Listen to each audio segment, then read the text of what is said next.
आज भाजपाइयों के शाहों के शाह अमित शाह अपनी वो अमिट छाप नहीं छोड़ पाए जिसके लिए शाह साहब मशहूर है। वजह खुद अमित नहीं थे बल्कि वो सियासी लोग थे जो भीड़ को बुला ही नहीं पाए।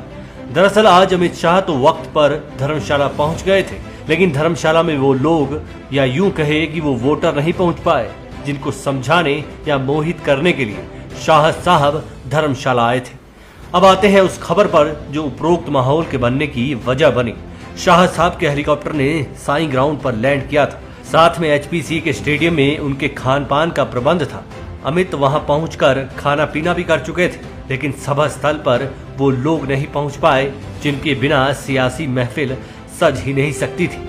देर होती देर जहां शाह बैठे हुए थे वहां पर यह सवाल उठा कि कहीं लोगों की भीड़ प्रशासन ने ट्रैफिक व्यवस्था में तो नहीं रोक रखी। आदेश दिया गया कि अगर ऐसी कोई रुकावट है तो जनता को मैदान तक पहुंचने दिया जाए, पर ना तो प्रशासन ने भीड़ को रोक रखा था और ना ही कोई रुकावट कहीं थी। काफी जोरदार कवायद के बाद जब लाज बचाने लायक ही भीड़ जुटी तो सभा स्थल का एक फोटो जो भीड़ की तादाद बता रहा था वो एचपीसी स्टेडियम गया तो शाह साहब सभा स्थल तक पहुंचे। जोड़ तोड़ से सियासी अनुमति का कुनबा जोड़ा गया। इसी कवायद में ही वक्त लगा। असल रुकावट थी तो सिर्फ वो सियासी माहौल जो धर्मशाला विधानसभा क्षेत्र में टिकट आवंटन की वजह से बना हुआ है, यानी मोहभंग की स्थिति। धर्मशाला में भाजपा के मौजूदा प्रत्याशी राकेश चौधरी ने जिस आसानी से टिकट झटकी थी, अब हालात उतने ही विकट होते जा रहे हैं। दरअसल भाजपा ने निवर्तमान विधायक विशाल नेहरिया की टिकट तो काटी थी, लेकिन जब टिकट देने की बात आई तो अपने मूल कैडर को सियासी गंडमूल की मार की तरह ऐसी मार मारी थी कि मूल भाजपाइयों में किसी एक को भी टिकट न देकर भाजपा के 2.5 साल पहले बागी रहे राकेश को दे दी गई थी।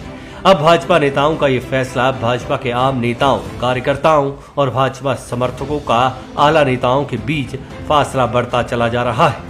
जबकि उम्मीद तो ये थी कि शाह के इस्तकबाल में बड़ी भीड़ जुटाकर कोई बड़ा सियासी मैसेज प्रदेश की मुख्य राजधानी शिमला तक जाता और शिमला में फिर से भाजपा की सरकार आ रही है और रिवाज बदल रहा है। शाह साहब आज प्रदेश की दूसरी राजधानी में अपनी ही पार्टी की सियासी फकीरी देखकर नादौन निकले, पर दिल में क्या लेकर निकले होंगे ये तो शाह ही जाने, क्योंकि आम जनता, खुफिया एजेंसियां, भाजपाई खुद ही कह रहे हैं कि बामुश्किल 2000 के करीब ही भीड़ थी। सवाल यही है कि लाखों की भीड़ को सम्मोहित करने के आदि अमित शाह क्या मोहित हो पाए होंगे? अब ज्यादा क्या कहें, आप खुद ही सुन लीजिए। धर्मशाला से भाजपा प्रत्याशी भीड़ को लेकर क्या कह रहे हैं, किसके सिर पर भीड़ का ठीकरा फोड़ रहे हैं। नहीं, ऐसा नहीं है, भीड़ नहीं हो पाई, भीड़ थी, लेकिन कुछ जो हमारी बसेस जो थी वो टाइमली उनको मैनेज नहीं कर पाई। ये जो मैनेजमेंट कमेटी के लोग थे, कुछ टाइम की मतलब हो गई भूल चूक, और थोड़ा पहले 11 बजे का टाइम था, फिर ये 12-1 बजे कर दिया। मतलब इस तरह से थोड़ी मिसमैनेजमेंट का थोड़ा सा, अदरवाइज कोई ऐसा इशू नहीं है। बाकी जो चुनावों में जो जोश है वो पूरा है।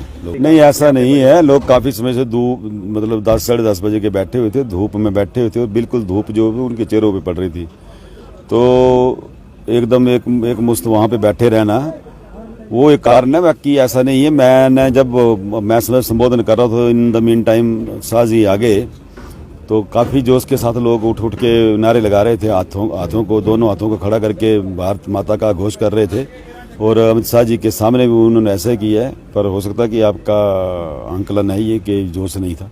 आप समझदार हैं, इशारा आप ही समझिए कि राकेश इशारों ही इशारों में किन किन लोगों का दिल तोड़ रहे हैं। Bureau report, black and white news. इस बार ना हिमाचल में कांग्रेस की सरकार आ रही है। सबको 300 यूनिट फ्री बिजली मिलेगी। अरे वाह! और उससे हमारे खर्चे भी कंट्रोल हो जाएंगे। फिर तो हम सब कांग्रेस को ही